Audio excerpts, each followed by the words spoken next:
जो ये वीक जो पैशन वीक जो चल रहा है, अगर हम देखें जो सप्ताह जो चल रहा है, तो इस हफ्ते के अंदर जो प्रभु यीशु मसीह ने जो कार्य किए हम उसको स्मरण करेंगे, याद करेंगे।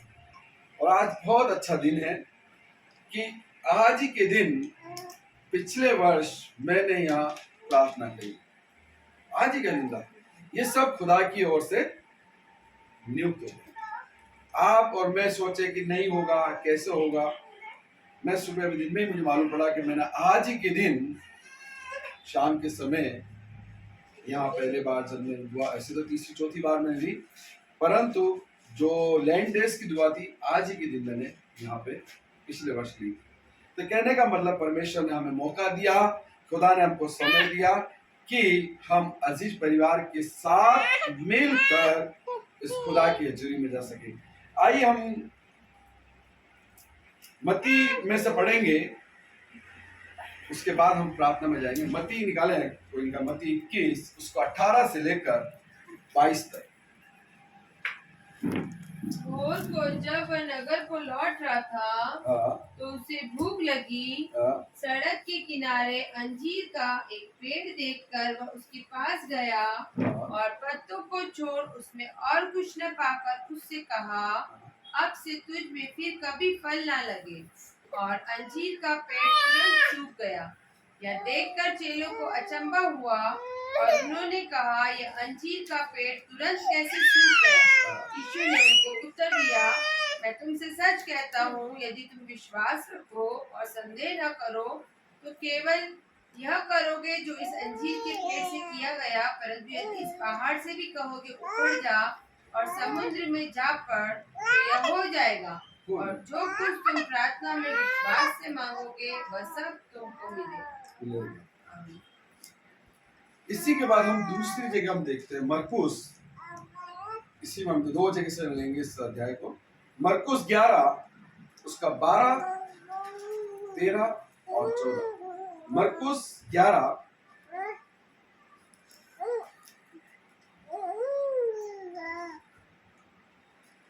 दूसरे दिन जब वे बैतनिया से निकले तो उनको भूख लगी। वह दूर से अंजीर का एक हरा पेड़ देखकर निकट गया कि क्या जाने उसमें कुछ पाए, पर पत्तों को छोड़ कुछ न पाया क्योंकि फल का समय न था। इस पर उसने उनसे कहा, अब से तेरा फल कभी न खाए। और उसके चेले सुन रहे। आइए सब हम हाथ जोड़े और प्रार्थना करें इन दोनों वचनों के लिए जो प्रभु यीशु मसीह ने संसार के अंदर जब कार्य किया और जब ये अंतिम समय में पिता परमेश्वर का जो कार्य यीशु मसीह को सौंपा गया था, ये 34वां जो चमत्कार जो करा था, हम उस वचन पर मनन करेंगे। आइए हम सब हाथ जोड़ा के बोलते हैं। पवित्र महान दयालु पिता परमेश्वर, धन्यवाद देते कुदस खुदावन इस समय के लिए, शाम की बेला के लिए, संध्या कालीन के लिए। कुदस खुदावन खुदा, हम जानते हैं पिता परमेश्वर अपने पुत्र को आपने भेजा कि हर एक जीवन, मनुष्य का जीवन को बचाया जा सके, हर एक आत्मा को जीता जा सके। कुदस खुदावन का ये वचन का प्रचार हर एक जीवन और हर एक आत्मा को छूने वाला हो सके। और दुआ करते हैं कुदस खुदावन खुदा, आपकी हजूरी, आपकी पवित्र आत्मा, आपकी सामर्थ और आपका अनुग्रह कुदस खुदावन खुदा यहाँ हो। और यहीं पे नहीं कुदस खुदावन खुदा, जहां जहां आज शाम की वक्त सभा चलती है और इस दुख के दिनों में स्मरण करते हैं, कुदस खुदावन खुदा कई लोगों का जीवन परिवर्तन हो सके और आत्मा के उस दिन पिता परमेश्वर उस अनंत जीवन के लिए तैयार कर सके। दुआ करते हैं कुदस खुदावन खुदा आसमानी बाप, दुआ करते हैं सचिश परिवार के लिए, खास तौर से पिता परमेश्वर पुष्पा यूनिवर्सिटी के लिए जिन्होंने आपके नाम के लिए द्वार खोले और कुदस खुदावन खुदा वचन के प्रचार के लिए यहाँ पिता परमेश्वर कुदस खुदावन वचन का प्रचार हो सके। होने दीजिए इनके जीवन में प्रत्येक वो आशीष का द्वार खोल सके, जो भी इनके दिल की तमन्ना है आप पूर्ति करने वाला हो सके। उपस्थित प्रत्येक भाई और बहनों के लिए हम दुआ करते हैं, वचन का पढ़ना और सुनना और मनन करना आपके द्वारा हो सके, 30 गुना, 60 गुना और 100 गुना फल लाने वाला हो सके। दुआ मांगते कुदस खुदावन खुदा, जो भी भाई या बहन जो यहाँ तक पहुंचना चाहते हैं उन्हें सही सलामत यहाँ तक पहुंचाइए। दुआ करते इस पूरे भवन के लिए जो वचन पे मनन करे, किसी प्रकार से हम डिस्टर्ब न हो सके। मैं भी कुदस खुदावन खुदा आसमानी बाप आपके चरणों में होता हूँ खुदा परमेश्वर, और पूरी सभा में आपके हाथ में सुधार करता यीशु मसीह के नाम से आमीन। आइए हम 2 जगह से हमने वचन के अंदर से पढ़ा, मत्ती 21 उसका 18 से लेकर 24 तक, मरकुस 11 उसका 12 से लेकर 14 तक। अगर ये देखें, ये दृष्टांत वो दृष्टांत है जब यीशु मसीह निकले, बैतनिय्याह से निकले तो उनको भूख लगी और प्रभु ने उस पेड़ को देखा जिसमें कुछ नहीं था।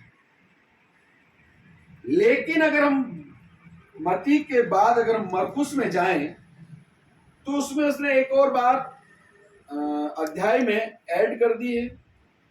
उसमें साफ लिखा उस समय फल का समय नहीं था, मतलब फल का समय नहीं था।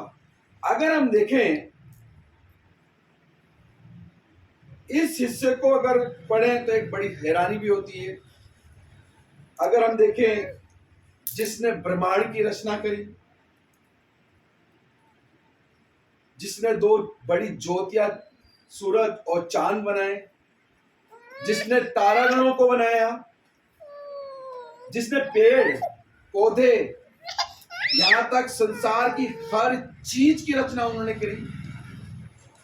कहने का मतलब है कि पेड़ पौधे को बनाने का समय, उस पर फल उगने का समय, फल कब कटेगा उसका समय, कटनी कब होगी, घास मतलब कि गेहूं कब उगेगा उसका कटनी का समय, सब परमेश्वर ने नियुक्त किया।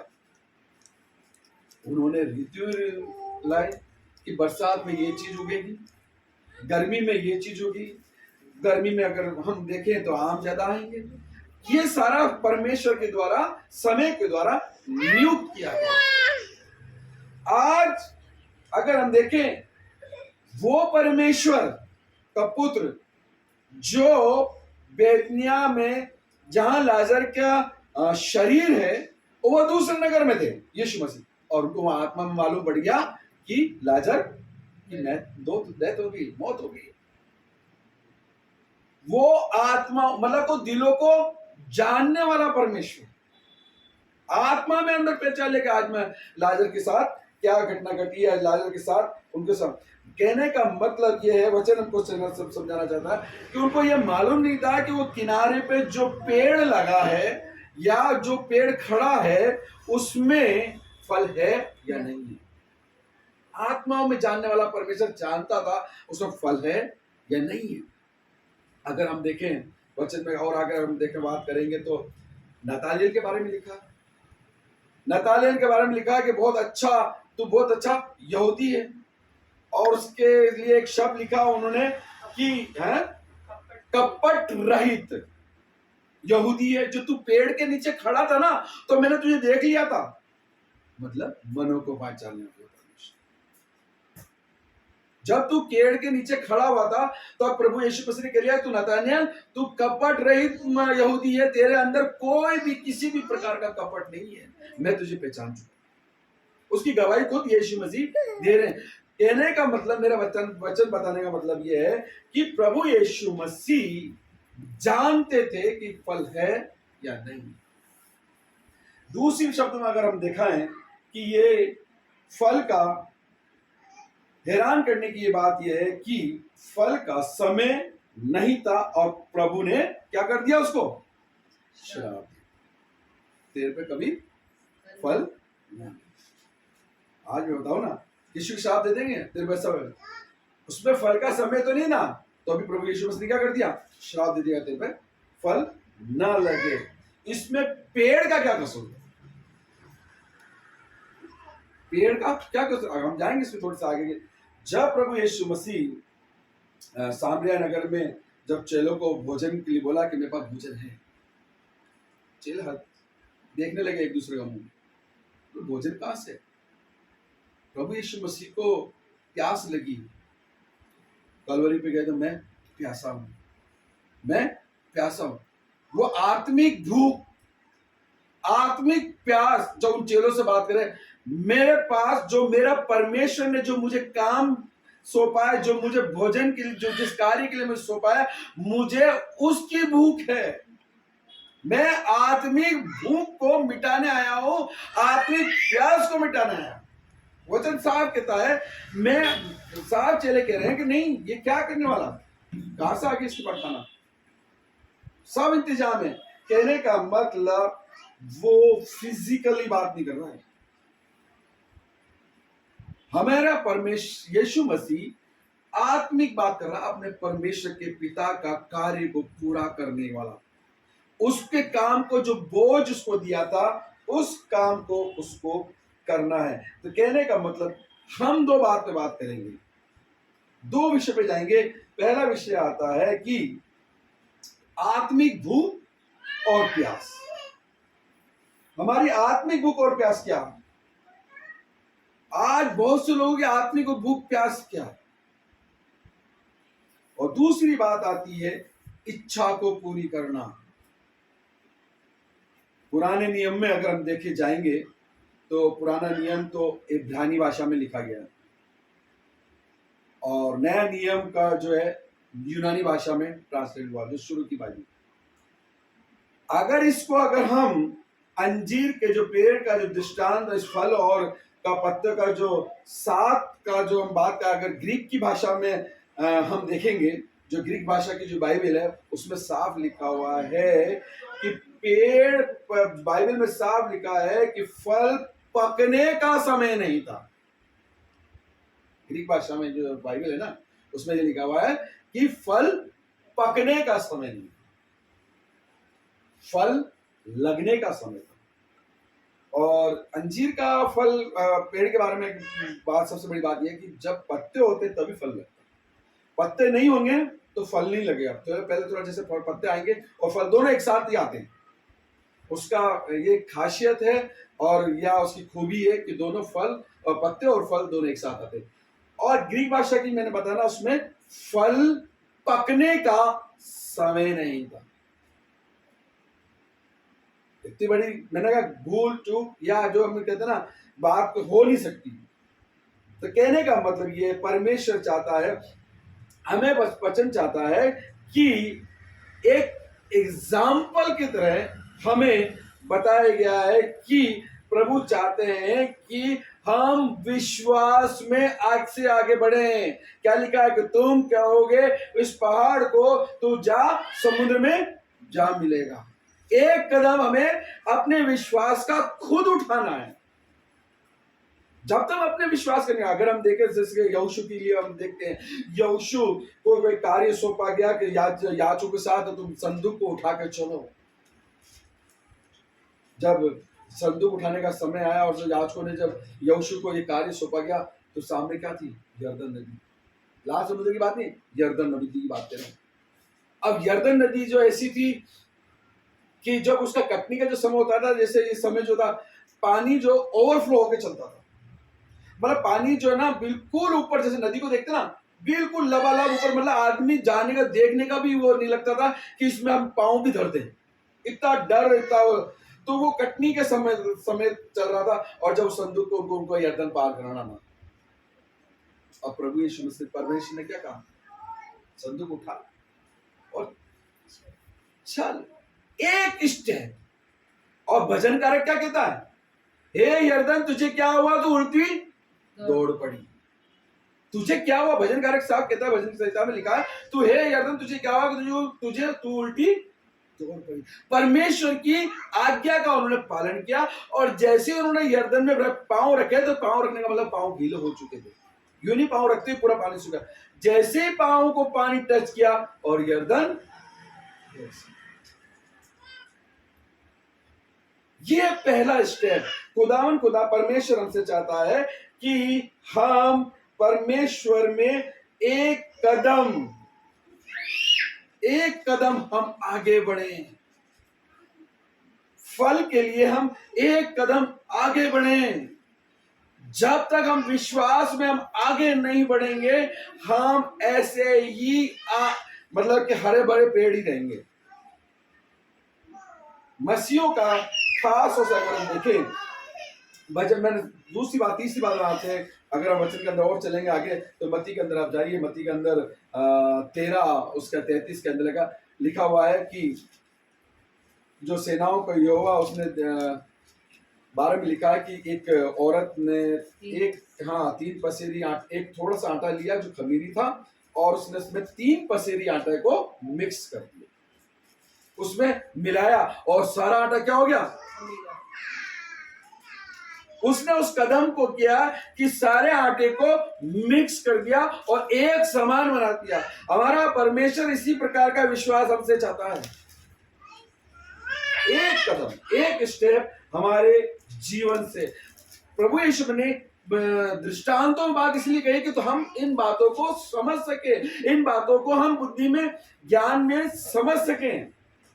दूसरी बात अगर हम देखें, अभी हम नहीं समझ पा रहे हैं, जक्कई के बारे में देखते हैं। जक्कई के बारे में बचपन से संडे स्कूल में पढ़ा हुआ, क्या था? गूलर के पेड़ में पढ़ा। यीशु मसीह क्या था? देखना चाहता था, जक्कई देखना चाहता था, और जैसे उसको दिखाया तो देखना चाहेगा, मैं प्रभु यीशु मसीह जा रहा, मैं देख रहा हूँ, तो क्या हुआ? प्रभु यीशु मसीह कहा, ए जक्कई, झट नीचे उतर आया, मुझे तेरे घर भोजन करना, तेरे घर चलना है। एक स्टेप, एक कदम जक्कई का था कि मुझे सिर्फ नाटा था, बहुत छोटा था, और उसको ये इच्छा थी कि यार देख तो लूं, ये कौन चमत्कार करने वाला लोग है, ये कौन है प्रभु यीशु मसीह, जो लोग आज भीड़ इकट्ठी चलती है, लोग बाग हजारों के लोग इसके साथ चलते, मैं भी तो देखूं। क्योंकि नाटा था तो क्या करा? पेड़ पे चले। एक कदम, और एक कदम के कारण प्रभु यीशु मसीह ने उसको खींच, उसको बुला लिया कि हे जक्कई, मुझे तेरे साथ घर में चलना है और भोजन करना। हमारा एक कदम, हमारा जो कंट्रीब्यूशन होना चाहिए, हमारा जीवन में छोटा सा, हमारा ये नहीं कि हम बहुत बड़ा काम करें, छोटा सा कंट्रीब्यूशन हमारा परमेश्वर हमसे चाहता है कि हम उसके लिए हम काम करें। छोटा सा कदम, छोटे सा हमारा स्टेप चाहता है कि हम उसके लिए कार्य करें। अगर हम देखें, यही बात नहीं है जहां को निकाले मत्ती 13 उसका 33 चल का,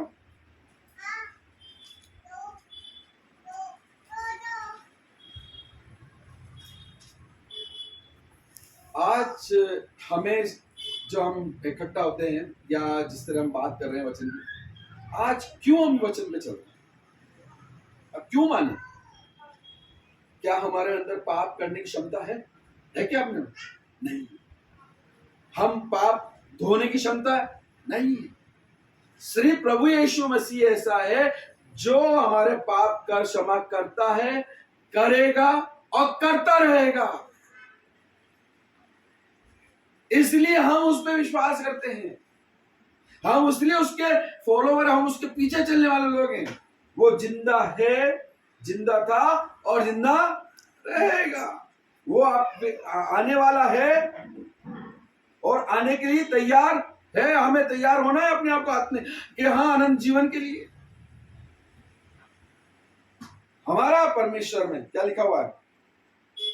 देखो, जागते और प्रार्थना करते रहो, क्योंकि तुम नहीं जानते कि वह समय कब आएगा। 33 से वो आएगा शायद।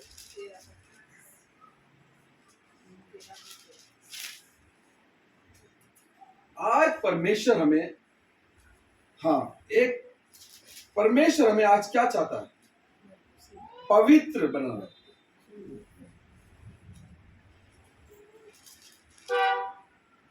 आज हमारा जीवन ऐसा है कि बहुत से लोग नहीं चाहते कि हमारे ऊपर फल लगे, हमारे ऊपर परमेश्वर का कार्य हो। हम परमेश्वर के कार्य से हम दूर भागना चाहते हैं। परमेश्वर चाहता है कि हम परमेश्वर के लिए कुछ ना कुछ करें। जब याजकों ने यरदन पार करने जैसे पैर धरा और यरदन दो हिस्सों में बढ़ गई।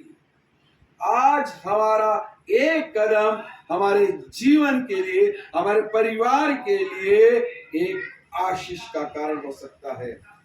हम और नहीं नबूवत की बारे में बात करें, एक स्टेप कदम उठाने की बात करें, एलिया के बारे में पढ़े, पहला राजा के अंदर पढ़े देखते हैं, पहला राजा और उसका 18 के अंदर हम देखते हैं कि जब एलिया उन नबियों को, जो बाल के जो नबी होते उनको क्या उसने घात किया, 240 कुछ वर्णन है ना, उनको घात किया, उनको मारा। उसके बाद उन्होंने जो 12 पत्थर लिए थे उन 12 पत्थरों को ऊपर उसने में वो बलि करके चढ़ाई और फिर घुटने टेक के प्रार्थना करी और परमेश्वर उस बात को सुना।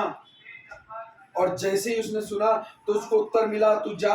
उसने अपने सेवक को जाके देख कि समुद्र के ऊपर क्या दिखता है। उसने कहा कि मुझे कुछ नहीं दिख रहा है। उसने फिर कहा तू जा, एक बार नहीं तू 7 बार जा और देख क्या दिखता है। उसने देखा, 7वीं बार जब गया तो उसने देखता है कि मैंने एक बादल, एक हाथ जितना आपने कितना होगा, यह हाथ इतना होगा, यह हाथ इतना होगा, एक हाथ जितना एक समुद्र के ऊपर बादल को देखा मैंने।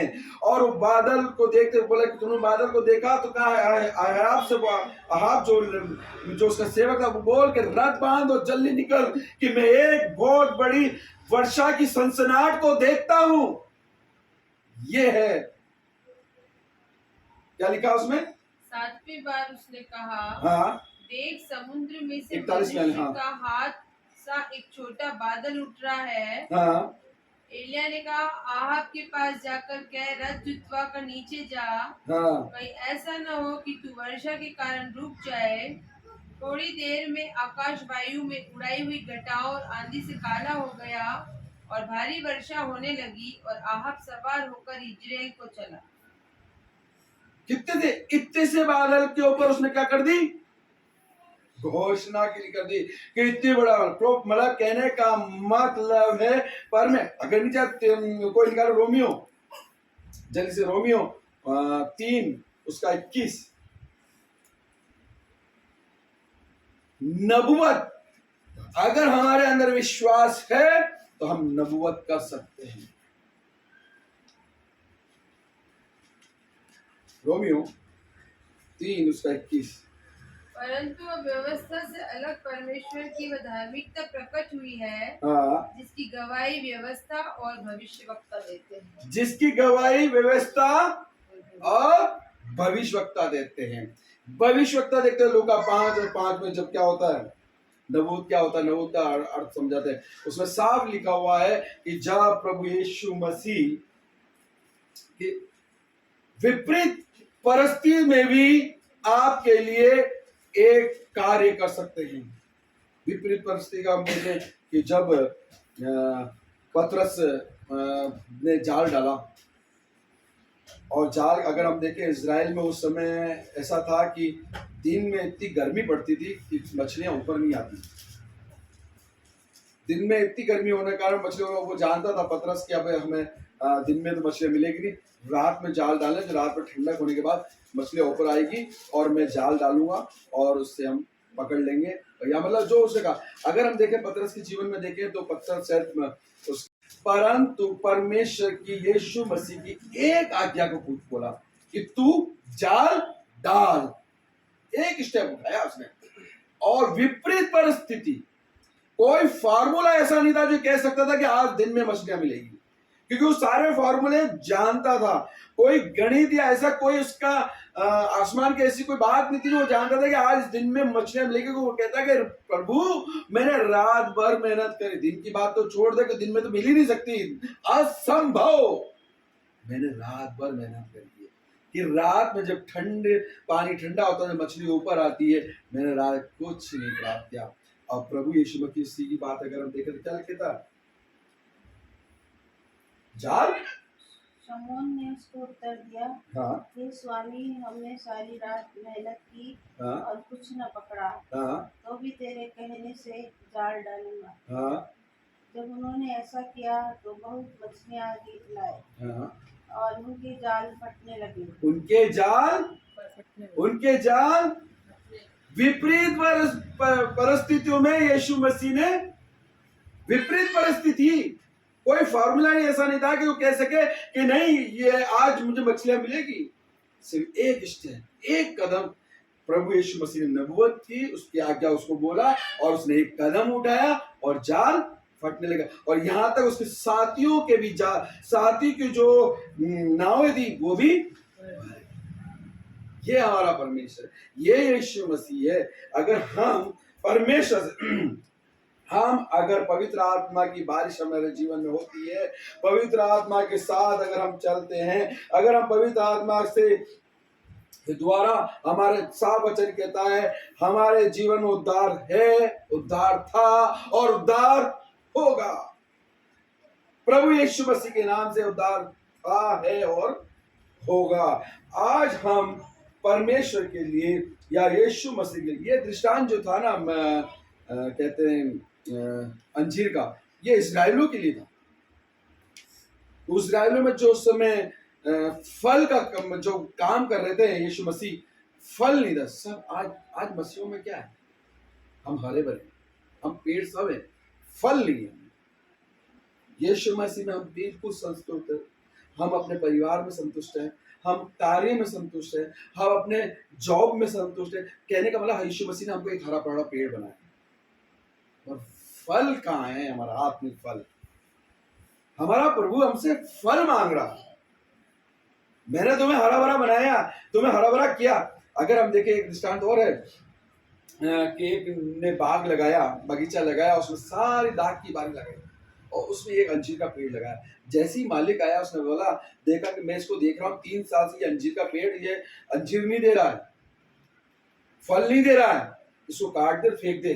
तो दाग की बारी वाला जो उसको नौकर लगाया था या किसान था, उसने क्या कहा, माफी, मुझे 1 साल और दे कि मैं इसको बहुत अच्छी खुदाई करूंगा, खाद डालूंगा, पानी दूंगा, जो भी इसको विटामिन्स की जो भी दवाएं की जो जरूरत होगी मैं इसको दूंगा। 1 साल और रहना, अब उसके बाद 1 साल बाद वापस को काट देना, फेंक देना बोले। वो विनती करता है। आज हमारा परमेश्वर प्रभु यीशु मसीह अपने परमेश्वर से ये हमारे लिए विनती है कि हमें और जो समय दिया गया है तो हम फल लाएं, हमारे जीवन में फल की महत्व को समझे, यीशु मसीह महत्व को समझे। मीका अगर निकाले जल्दी से, मीका पुराने नियम के अंदर मीका 7, जो मैंने कहा ना इस्राएलियों के इस बात में क्या लिखा है,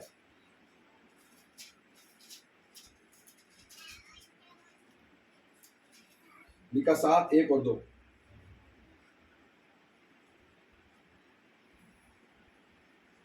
हाय मुझ पर, क्योंकि मैं उस जन के समान हो गया हूँ जो धूप काल के फल तोड़ने पर या रही हुई दाख बीनने के समय के अंत में आ जाए। मुझे तो पक्की अंजीरों की लालसा थी। क्या थी? मुझे पक्के अंजीरों की क्या थी? मीका पुराने में क्या कह रहा है वो? मुझे पक्की अंजीरों की लालसा थी। वहाँ उस पेड़ में कुछ मिलेगा मुझे, हाँ, परंतु खाने के लिए कोई भी गुच्छा नहीं रहा। खाने के लिए कोई गुच्छा नहीं रहा। भक्त लोग पृथ्वी पर से, अरे फल तो कच्चा ही होता, फल होना था।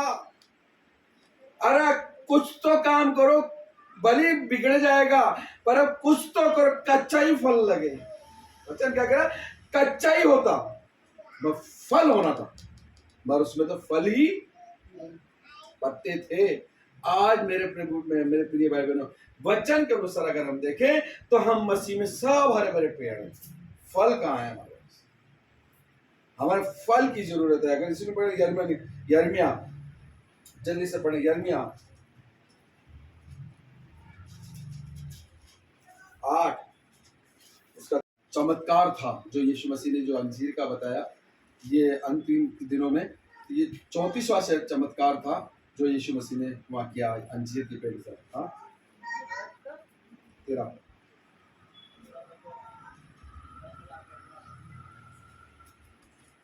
यिर्मयाह 8 का 13। यहोवा की यह भी वाणी है, मैं उन सबों का अंत कर दूंगा, न तो उनकी दाखलताओं में दाख पाई जाएगी और न अंजीर के वृक्ष में अंजीर, वरन उनके पत्ते भी सूख जाएंगे। और जो कुछ मैंने उन्हें दिया है वह उनके पास से जाता रहेगा। जो भी उसके पास से दिया है वो उसके पास से क्या रहेगा? जाता रहेगा, छीन लिया जाएगा। क्या रहेगा? जाता रहेगा और छीन लिया जाएगा। अगर हम मिनिस्ट्री में बात करें, अगर मरकुस 11 उसमें 13 में पढ़ेंगे कि जो मिनिस्ट्री का जो मतलब है कि मिनिस्ट्री का मतलब है कि सेवकाई के अंदर आपके जीवन में फल कौन आती हो। आज अगर आपकी सेवकाई है, मिनिस्ट्री करते हैं, अच्छी सेवकाई है, तो आप एक अच्छे फल आपके साथ लोगों का मतलब बैठे और वचन को सुने, एक अच्छे फल की गवाही होना चाहिए। क्या लिखा मरकुस 11 उसका 13, जल्दी से पढ़ना। वह दूर से अंजीर का एक हरा पेड़ देखकर निकट गया कि क्या जाने उसमें कुछ पाए। क्या जाने उसमें कुछ पाए। आज हम मिनिस्ट्री में अगर देखें तो बहुत से लोग देखते हैं यार वो बिशप है, वो बड़े टोप है, या जो भी हम किसी भी बड़े बड़े चर्च है। आज प्रभु यीशु मसीह उन चीजों से तो थोड़ी खुश होगा। आज प्रभु यीशु मसीह खुश होता फल से। जब तक हमारी मिनिस्ट्री के अंदर अच्छे फल नहीं होंगे, अगर हम अच्छा कपड़े पहन लें या हम अच्छा कुछ भी कर लें, हम बहुत बड़ा सुंदर चर्च भी बना लें और उसमें कोई बैठने वाला ना हो, वो फल ना हो, उस मिनिस्ट्री का क्या मतलब? कहने का मतलब है हमें धार्मिक तो बनना, परंतु धार्मिकता को दिखाना भी, महसूस भी करना है। पहला पत्रस में क्या कहता है? तुम राजपद अधिकारी याजकों को समाज, चुना हुआ पवित्र जन, चुने हुए लोगों, राजपद अधिकारी याजकों का समाज और चुना हुआ। पहला पत्रस इसमें 2 या 3 में 2 में होना, सॉरी पहला पत्रस 2 का 9। पर तुम एक चुना हुआ वंश और राज पदाधिकारी, याजकों का समाज और पवित्र लोग और परमेश्वर की निज प्रजा हो, इसलिए कि जिसने तुम्हें अंधकार में से अपनी अद्भुत ज्योति में बुलाया है, उसके गुण प्रकट करो। उसके फल, गुण प्रकट करो। अपन एक देखते ना, सुन रहे प्रभु यीशु मसीह के पास एक याचक लोग लेकर आते हैं कि बच्चा एक अंधा होता है, और वो क्या कहता है कि इससे पूछते हैं कि ये बता, इसके माँ बाप की गलती है कि ये अंधा है, ये इस बच्चे की गलती है ये अंधा होता ना? तो प्रभु यीशु मसीह क्या जवाब देते हैं? ना इसकी बच्चे की गलती, ना इसके माँ बाप की गलती, ये परमेश्वर की महिमा के लिए, ये ज्योति ये आंखों को पाए उसके लिए, उसको चमत्कार कर सके। तो मेरे प्रिय भाई बहनों, वचन के अनुसार अगर हम देखें तो ऐसा समय में हमें फल लाना है। और फल का मतलब है जैसे गलतियों में लिखा हुआ है, पहले उसमें अंत में जाएंगे, यूहन्ना 15 उसका 1, जल्दी से पढ़ना। यूहन्ना 15 उसका 1, जल्दी से पढ़ना। सच्ची दाखलता मैं हूँ और मेरा पिता किसान है। जो डाली मुझ में है और नहीं फलती उसे वह काट डालता है, और जो फलती है वह उसे छांटता है ताकि और फल लाए। हमें और फल लाना। और फल कौन से हैं? गलतियों 5:22, प्रेम, धीरज, कृपा, भलाई, 9 फल आते फल बताए। गलतियों 5:22, प्रेम, आनंद, शांति, धीरज, कृपा, भलाई, विश्वास, नम्रता, संयम, साफ लिखा हुआ। ये सारे फल हमारे जीवन में होना आवश्यक है। तो मेरे प्रिय भाई, वचन को समझाना चाहता है कि हमें निरंतर खुदा के लिए हम हरे भरे ना रहे, हमें फल चाहिए परमेश्वर के द्वारा, यीशु मसीह के द्वारा, मिनिस्ट्री के द्वारा, घर में काम के द्वारा, अपने अंदर आत्मा के द्वारा, परिवार में संगति के द्वारा हम आत्मिक फलों का वरदान प्राप्त। फल है तो 100% हमें आशीष मिलेगी, पवित्र आत्मा की आशीष मिलेगी और खुदा सबको आशीष देगा।